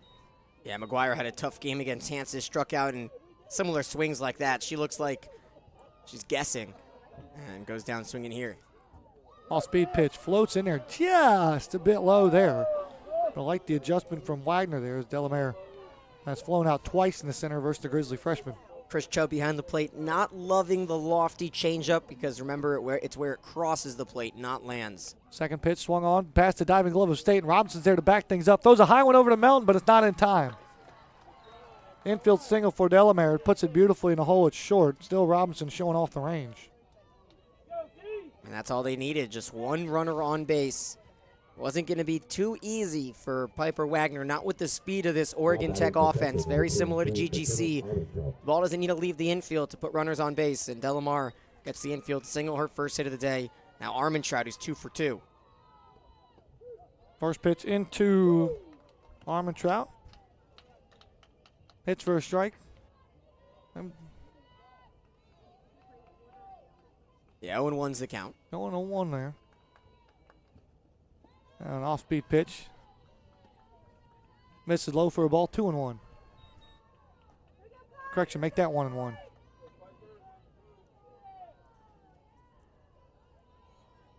Infield looking to turn 2. Catcher's at the plate as well with the legs. That one's hit in the right. Long way to go for Rossetti, going toward the line, but she'll make the run and catch in the underhand basket fashion, and that will retire Armenstadt for out number 2. That's the first time she's been retired today. The only hitter for the Oregon Tech offense, aside from Allie Graham, who was 2 for 2. Excuse me, Graham was 2 for 2 as well, so aside from Allie Graham. So this will bring up Shayna Ige, the shortstop. Fouls the first one off. Now Wagner gets ahead again, 0-1. When you see cuts like that from slap hitters, that's when you know you've gotten in their head. Ige with a fly out in the first inning. A little too big of a swing, and that's exactly what you want when you're Piper Wagner. 0-1 count here. Now one hits for a strike. It's now 0-2. And with the heads-up infield around, you know Ige's got speed. If you can get to second for the fielder's choice, that's what you do. Last time Ige was up was the fielder's choice, the big one off of the leg of Piper Wagner. So you know she connected well last time up. Probably should have been a single up the middle, but it's not how the cookie always crumbles. 1 ball, 2 strikes. Wagner delivers in. Chopper over to Robinson. Fields a tough hop. Panics just a little bit here. Flips it over to Janko. It gets loose in right field. Delamere gets to her feet and moves over to third. Robinson knocked it down, but enforced the issue a little bit too much. And now Oregon Tech has the tying run over at first base here with 2 outs in the 6th. And look who's up. Kiana Brown. This is where you get into tense times in the Grizzly softball complex. Fans who probably should be getting loud are a little too nervous here. I would equate this to Wrigley Field back in 2016 when the Cubs were so close to winning the World Series, but the fans, instead of being loud, were so worried that things would go wrong because they had so many times before. Piper Wagner, exactly who you want in the circle in this moment. 1-0 count. Brown digs in. Swings on. Loose ball up the middle. Robinson makes a diving effort at the bag at second. Keeps the score locked in at 3-1, and the Grizzlies take a 2-run lead and leave the tying run on the base path heading into the bottom of the 6th inning. Georgia Gwinnett has the mojo working in the first base dugout. We'll take a break. We'll come back The Grizzlies' last chance to add some insurance runs here on the Grizzly Digital Network.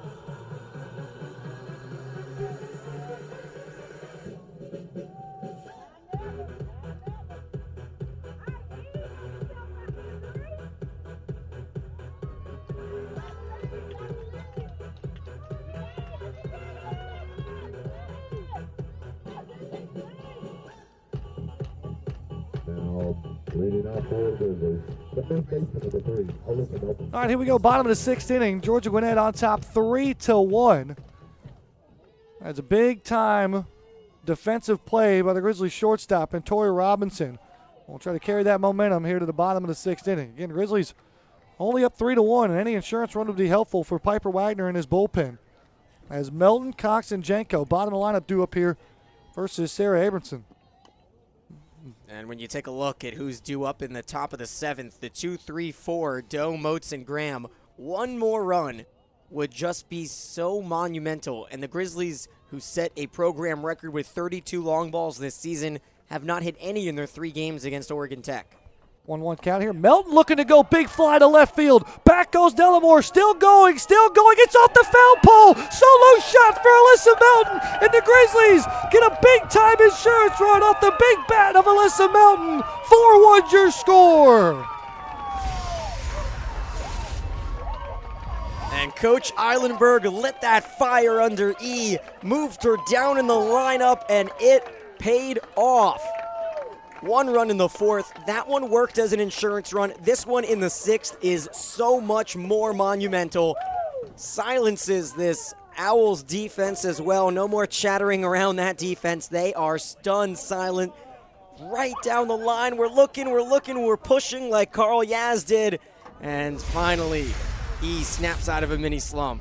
It smashes off the left field foul pole about 1/3 of the way up it. And the Grizzlies will get a very important 4th run off the 6th home run of the season by Alyssa Melton. Aubrey Cox digs in now. Cox takes a healthy hack at that one and swings right through it. Well, now they have a home run against Oregon Tech in their 3 games. Aubrey Cox might want to take that bat to the shop and patch up some of the holes at the end of this season. Throw it away. Yeah, 1-1 count. That looks like she's swinging right through it. Rise ball misses upstairs. Not 2-1. Big bat for Alyssa Melton here, and the Grizzlies can smell glory here in the bottom of the 6th. Now you hear a lot more chattering coming out of the Grizzly dugout. The fans, the buzz around the stadium, they could feel it. Cox patient here after a healthy hack. Gets ahead 3-1.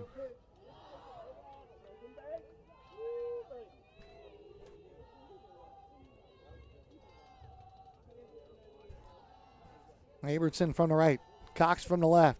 Action pitch on the way. Aubrey Cox underneath that one. McGuire drifting in foul territory. Calls everybody off and makes the catch.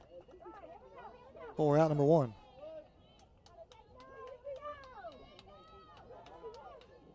You can feel that nervous energy start to release just a little bit here off that big bat from Alyssa Melton. Perhaps the biggest home run of her career comes in the biggest game in GGC softball history. As Holly Janko takes the first pitch upstairs for a strike 0-1. Janko struck out looking in the 2nd, flew out to left in the 4th. Abramson off speed pitch. Janko looking to go big fly as Doe drifting back will make the catch and retire Janko for out number 2. You know what's interesting? Piper Wagner and Sydney Wilhite are sitting behind the dugout down the first base line, not watching any action, just trying to stay in their own zone. Sometimes energy can get the best of a pitcher, which is why a lot of times, whether they're in a no-hitter or a perfect game, Matt, they'll be left alone. And this is a moment like that where you want Piper to forget about every single thing in the world. Don't even worry about what this game means. Just know you need to go out there and pitch the 7th inning like you've done 14 times before. She's completed the game 14 times in 17 starts. She'll be going for number 15. Encore performance for Nikki Cook. Drops down a bunt, and now it's McGuire with the souvenir.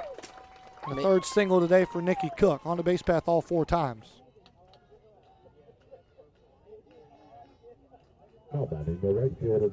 Cook now hitting .786.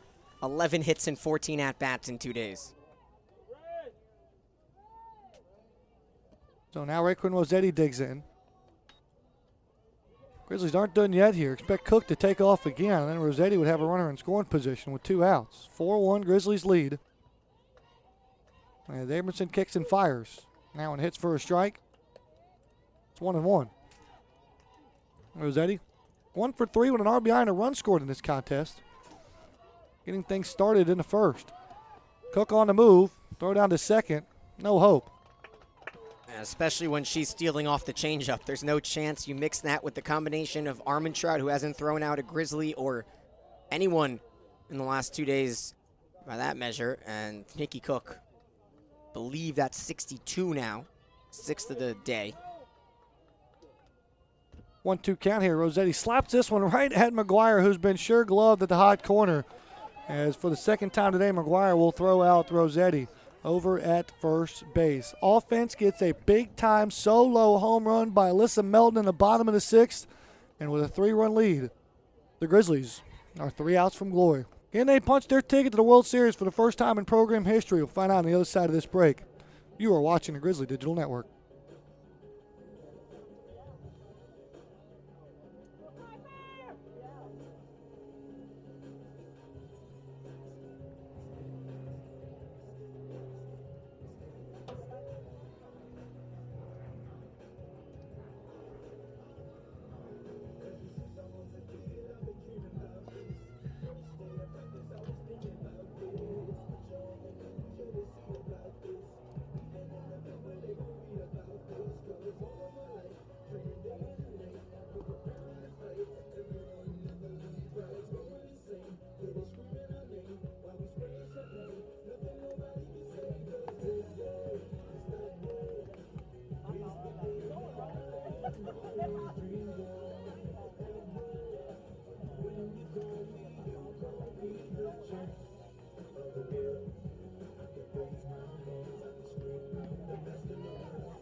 Leading off for the Owls, the center fielder with the 14, Haley Doe. All right, folks, we head to the final frame here. 4-1's your score from Lawrenceville, Georgia. We're in the if-necessary game of the Lawrenceville bracket here in the NAIA softball opening round. GGC 3 outs away from glory and a 3-run lead. The Owls will send to the plate their 2, 3, and 4 hitter, Doe, Moats, and Graham. Piper Wagner, the freshman, back inside the center circle. First pitch hit for a strike, 0-1 versus Haley Doe. 0 for 2 on the day, including a sacrifice bunt. 50th strike of the game for Piper, 27 balls. That makes 77 in this magnificent outing 2 days in a row with near perfection in the circle from Wagner. Just that one long ball from the All-American, and at the end of the day, you might be able to forgive Piper for that one. 1 ball, 1 strike here working on Doe. Swung on, this one's looped down the right field side, and Daniel, we have one of the largest crowds we've ever had here at the Grizzly softball complex. The buzz is in the air. The Grizzlies are ready to roll here, looking for the final 3 outs and to extend their season for the first time into the NAIA World Series. 1-2 count. Misses away. Make it 2-2. There are some moments in life you will never forget, and you'll remember where you were and how you saw it. And this will be one of those moments for GGC softball. 2-2. Misses away. Make it 3-2. Still to this day, it's 5 years later, we remember the athletic department's first trip to the NAIA Baseball World Series in the dog pile that Georgia Gwinnett had versus Southeastern. Here today, we'll be able to tell the stories of when the Grizzlies got to the World Series, but not before the Owls want to come loose here in the top of the 7th inning. And Doe will lead things off with a single. Now Murderer's Row for the Oregon Tech Owls. We got Moats hit a long ball today. Allie Graham hit a long ball yesterday. Nunez hit a long ball today.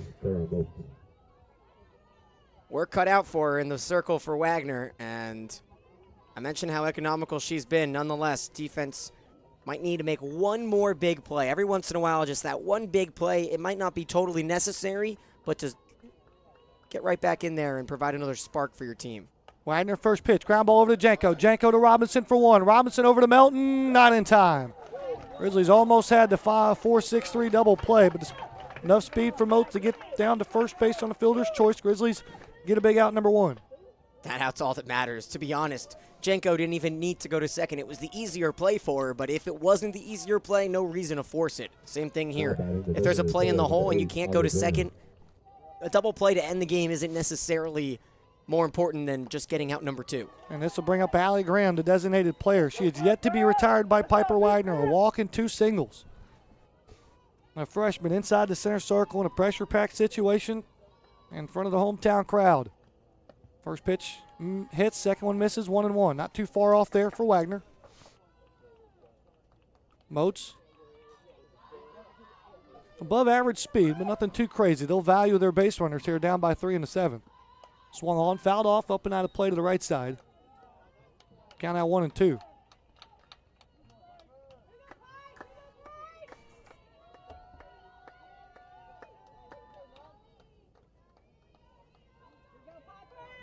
Most of the Grizzlies on this field were on it last season against Warner.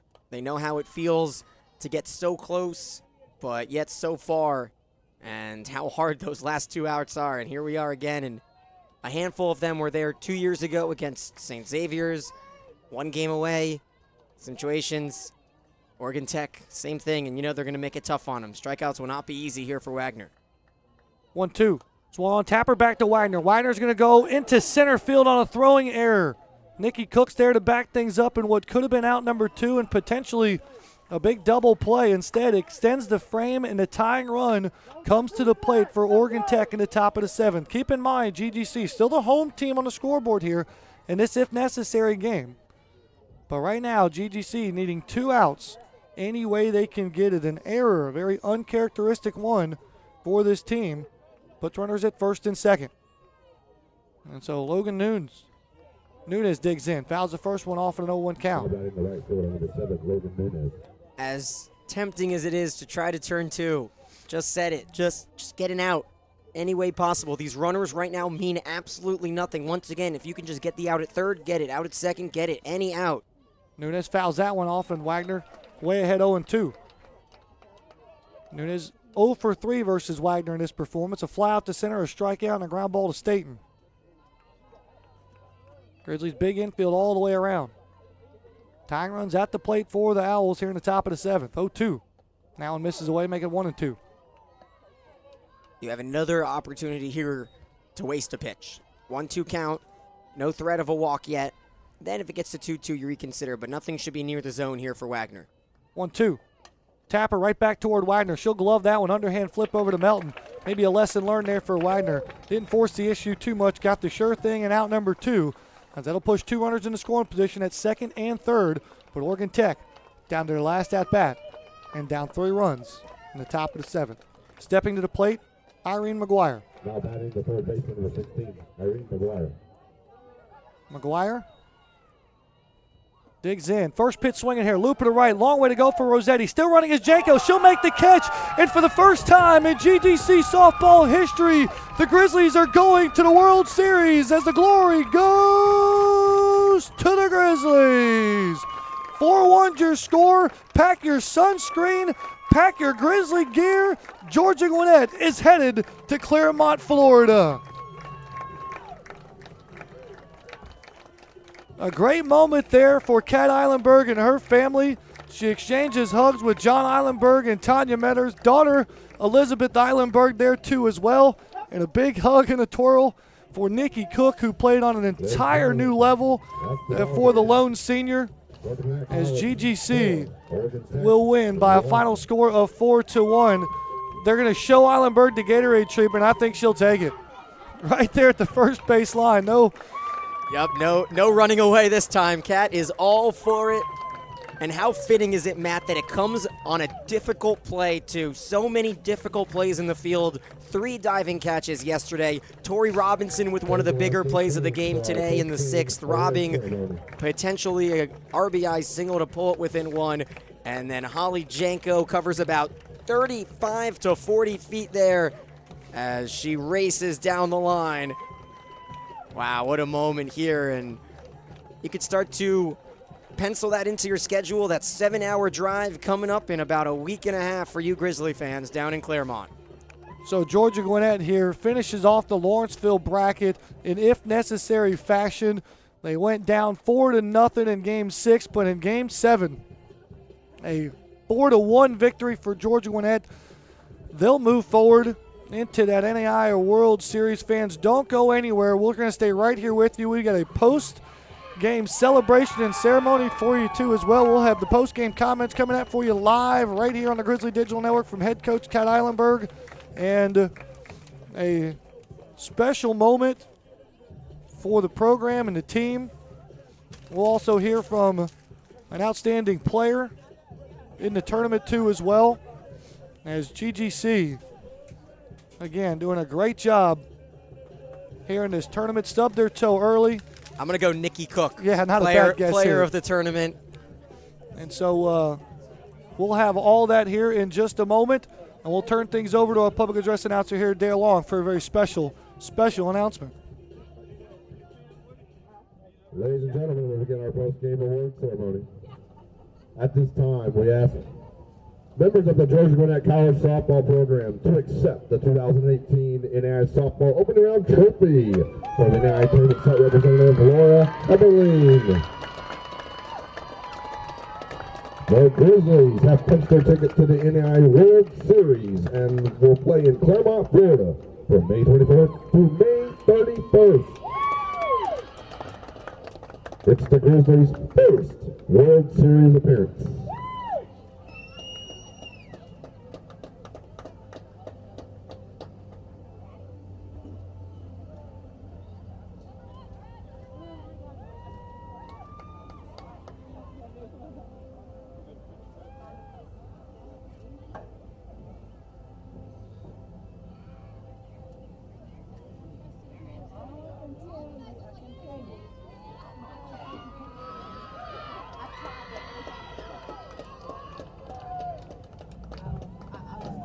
Once again, congratulations to the Grizzlies on this NAIA opening round Lawrenceville Bracket Championship. And best of luck in the World Series. Hugs and high fives all around for GGC. Dale Long putting things in perspective for you here as everybody's on their feet that's wearing green and gray in Lawrenceville, Georgia, as GGC again has captured the Lawrenceville Bracket Championship via the final score of 4-1, the if necessary game. Georgia Gwinnett with 2 runs in the first, 1 run in the fourth, 1 run in the sixth. Big solo home run by Alyssa Melton there to add some insurance. 4 runs on 8 hits and 2 errors defensively.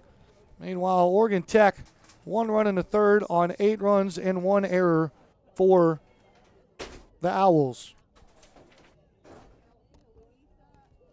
And so again, stay with us here, folks. Here on the Grizzly Digital Network, we'll have live post-game comments from Kat Eilenberg as well as a player of significance. We've nominated Nikki Cook. I don't know if she knows that yet. There's not really a formal all-tournament team or an most outstanding player, but as the lone senior in the team, the Grizzlies rode the back of their lone senior in her senior season. The center fielder has produced quite well for Georgia Gwinnett, and so hoping to have her on here momentarily. Stay with us here live on the Grizzly Digital Network. I'm Matt Mahoney alongside Daniel Gilman. Daniel, just a remarkable accomplishment, a remarkable moment for this program as we, again, try to put things in perspective for GGC. 6th year underneath our one and only coach in Kat Eilenberg. Our win total goes like this: 18, 39, 37, 44, 50, and now the 52nd win in the 6th season takes us to a place where we've never been before in the World Series. It's remarkable, Matt, especially because of the past. It's not their first time in the opening round.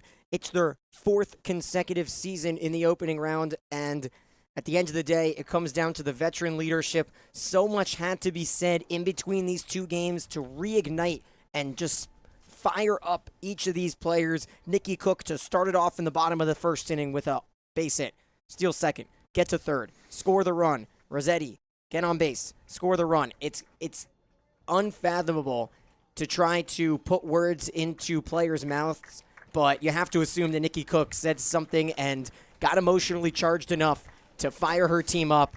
Piper Wagner, though, the story of this season, in my opinion. Nikki Cook was fantastic last season. Taylor Hansen's fantastic last season. Piper Wagner was a little bit of a question mark. She won Cobb County Player of the Year back in 2016. We knew she was going to be someone that attacked hitters. We knew she was going to be someone that got after things, but we didn't know she was going to go 19-0 and win all 18 starts, Matt. Think about that. 18, she was perfect every single time that Kat Eilenberg penciled Piper Wagner into that lineup. Yeah. She got a W every single time. It's amazing. It's funny now trying to put today in perspective. We've talked about Piper going up from a freshman to a sophomore here, right in front of our eyes. I wouldn't be surprised if Kat Heilenberg lets Piper Wagner come up here. As much as we want to talk to Nikki Cook and figure out what that conversation was like between Game 6 and Game 7, Wagner just may have some positive things to say as she has shut down this Oregon Tech lineup in back-to-back games and two of the biggest games in GGC softball history. History, I tell you, comes from the right hand of a freshman in Piper Wagner. And only 92 pitches today, 107 yesterday. She kept 2 starts against one of the top teams in the nation, number 20 in the country, all the way to the championship game. Under 200 pitches in 2 starts for Piper Wagner. And every single thing that is coming to this team is deserved as they are hoisting the trophy now. Nikki Cook could not be happier for any of these players. I mean, each and every one of them have done their job in this tournament, whether it's Megan Harden pinch running or Jordan Inglar, who came in relief yesterday and enabled Taylor Hansen to get a little bit of rest before Taylor came out today. The one thing that I can't wait to hear Coach Cat talk about is that speech in between games. I want to know what they talked about because you mentioned it. Does GGC have an advantage playing that second game today, even though it's Oregon Tech's third? Or does Oregon Tech have the advantage with the momentum? Turned out all it needed was a first-inning rally. And for the 38th time this year, GGC scores first. For the 38th time this year, GGC comes away glorious and victorious. And again, folks, stay with us momentarily. We will have head coach Kat Eilenberg with us, as well as a Grizzly of significance here. They're taking a lot of selfies and a lot of pictures down there, and rightfully so, with that NAIA opening round trophy, which is handed out by the NAIA site supervisor. Again, big thanks to the NAIA National Office for allowing GGC to host an event like this. Big shout out to the administrators here and the support staff for Georgia Gwinnett in hosting this opening round in Lawrenceville, Georgia, as GGC, again, has big win here for the school and the program and the department, as Georgia Gwinnett will win this opening round contest by a score of 4-1. We've got eyes on Kat Eilenberg. Hopefully we see a Grizzly shortly thereafter, too, as well. As I believe Nikki Cook making her way up here with the trophy as well. Not a bad idea here either. And so a big moment here. A round of applause for Kat Eilenberg making her way into the press box through the bleachers here. And the guy, very, very momentarily, a big moment for her in this program as Georgia Gwinnett again. Final score here in the Game 7, if necessary, contest. Georgia Gwinnett wins by a score of 4-1. And we're joined now by the lone senior on this program, and Nikki Cook. Nikki, when you woke up this morning, what was the first thing that went through your mind? Honestly, it's going to be my last day on this field. And so a big moment for you. You have played a lot of competitive softball from your adolescent years to your college years at 2 different locations here. What did this week mean to you in hosting this opening round in your senior season, literally minutes down the road from where you grew up? It really means everything. Coach Kai and this program has made me fall in love with the game all over again, and I think it means so much. And this team this year has made me just fall in love with all of them. They're like the best teammates I've ever had, so it means a lot. And so the Grizzlies come up here today, 2-0 yesterday. We're in the driver's seat. We're in the winner's bracket. Our first game today, we come up short versus Oregon Tech. If you don't mind, what did you share with your team out there in right field? A lot of tears. But I told each individual that I believed in them, and even the ones that were struggling right now, that I believe in all of them, and they're just great, and that through the thick and thin, they have been my family, and literally I mean that, and I've gotten close with every single girl, and that doesn't happen very often, so it was pretty cool. And I don't know where this fits in perspective for your career, but in 4 games in 2 days, we've got you down 11 for 13, 2 walks, 11 stolen bases, and 6 runs. Have you ever played a game or a weekend or a series like that in your entire life? I don't think so. And a big turning point last night in that game, down 2-0, that catch in center field. Off the bat, what were you thinking? I'm going to catch this ball. I didn't care what hurt after I fell. I was not letting them beat us. And so Georgia Gwinnett does indeed do that. The lone senior in this program. We win 4-1 here in the if necessary game. And how does it feel to hold that hardwood right there, knowing you're going to Claremont, Florida at the NAIA World Series? I can't wait. I think that this team could really go all the way, so I'm excited to see the heart that we have. And so, again, Nikki, congratulations. Can't say it enough here. I don't know when Kat or Dr. Wilson is going to take that trophy for you, but don't let it go. Hold on to it as long as you can, okay? I will. She's not getting it. Nikki Cook, again, congratulations here. Thank You're you. going to the NAIA World Series. Woo! And so, again, we're going to step aside here for just a moment here as a big moment there for Nikki Cook. The Grizzlies now 42-4, the number 1 ranked team in the NAIA. As Georgia Gwinnett has punched their tickets, they have plans for May 24th through the 31st in Claremont, Florida. They will pack their bags and head to the NAIA World Series down in Orlando. And we're joined now by our head coach, Kat Eilenberg. Coach, congratulations. Thanks, Matt. Glad this is the first time we've interviewed all season. That's Feels right, pretty it's good. true. Feels darn good. First post-game interview here. Take me back to the beginning. At what point did you ever think or have the vision that not only this team could be the number 1 team in the country, but you could win an opening round and go to the World Series? Well, on my interview, my good buddy Brad Stromdahl takes me around on a golf cart when this is weeds and says, that's where you're going to play to win national championships. And, I mean, I just kind of bought in. I truly bought in. I mean, everybody had that vision for this department. And so when I recruited my first athletes, I just kept using that line, like, we're going to be good. We're going to be good. And in August of 2012, that first program set some goals. And, by God, if we haven't just year after year checked another goal off the list. And that's the thing about setting big, audacious goals is eventually you keep gnawing away at them. And here we are. And so you've gnawed away at a 50-win season last year, a season best for the program, 52 wins this year.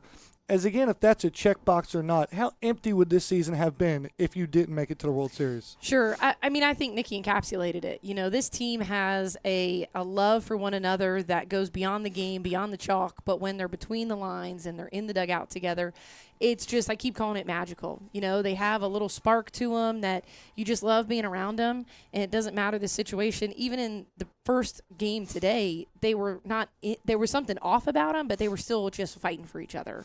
And I knew we could come out and play well. You made some tough calls in between game 1 today and game 2, especially with the lineup. Yeah. Not only having confidence in a freshman inside the center circle, Yeah. but what was the thought process to make some of those changes that clearly worked out here today? Yeah, I mean, you know, sometimes at the bottom of the lineup, it's false that you should be giving them better pitches because they can't hit as well.